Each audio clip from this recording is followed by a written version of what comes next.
যে কুরবানির দিনে বনি আদম সন্তানেরা যত কাজ করে তার মধ্যে সবচেয়ে উন্নত মানের ভালো কাজ আল্লাহর নিকটে ইহরাকাত দাম, কুরবানির রক্ত প্রবাহিত করা। কুরবানির দিনে সবচেয়ে বড় আমল নামাজের পরেই কুরবানির রক্ত প্রবাহিত করা, আল্লাহর নাম উচ্চারণ করা। নিশ্চয় এই কুরবানিগুলো কিয়ামতের মাঠে তাদের খুরা, তাদের পশম, তাদের লোম, তাদের চামড়া এগুলো নিয়েই তারা হাজির হবেন এবং আমাদের আমলনামায় এগুলো সম্পূর্ণভাবে আমরা দেখতে পাবো, আমাদের সামনে হাজির হয়ে যাবে।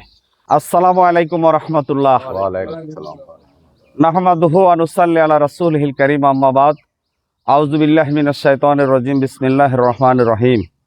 ওয়া আনহু ক্বালা রাসূলুল্লাহ সাল্লাল্লাহু আলাইহি ওয়াসাল্লাম, মা আমালা ইবনু আদম মিন আমালিন ইয়াওমান নাহরি আহাব্বু ইলাল্লাহি মিন ইহরাকিদ দাম ইন্নাহু ইয়াতি ইয়াওমাল কিয়ামাতি বিকুরুনিহা ওয়া আশআরিহা ওয়া আসফারিহা ইলা আখিরিল হাদিস।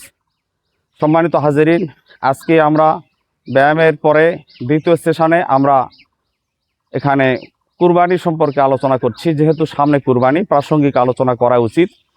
আল্লাহ রাসূল সাল্লাল্লাহু আলাইহি সাল্লাম বলেছেন যে কুরবানি এমন একটা গুরুত্বপূর্ণ ইবাদত যে কুরবানির দিনে বনি আদম সন্তানেরা যত কাজ করে তার মধ্যে সবচেয়ে উন্নত মানের ভালো কাজ আল্লাহর নিকটে ইহরাকাত দাম, কুরবানির রক্ত প্রবাহিত করা। কুরবানির দিনে সবচেয়ে বড় আমল নামাজের পরেই কুরবানির রক্ত প্রবাহিত করা, আল্লাহর নাম উচ্চারণ করা।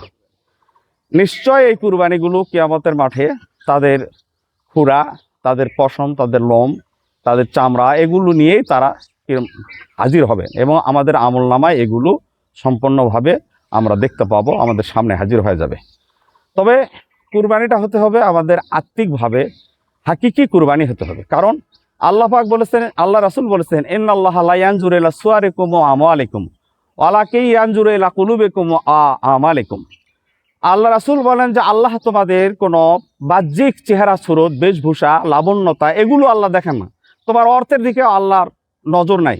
আল্লাহ পাক দেখেন তোমার অন্তরের ভিতর কি আছে এবং তোমার আমলটা কি।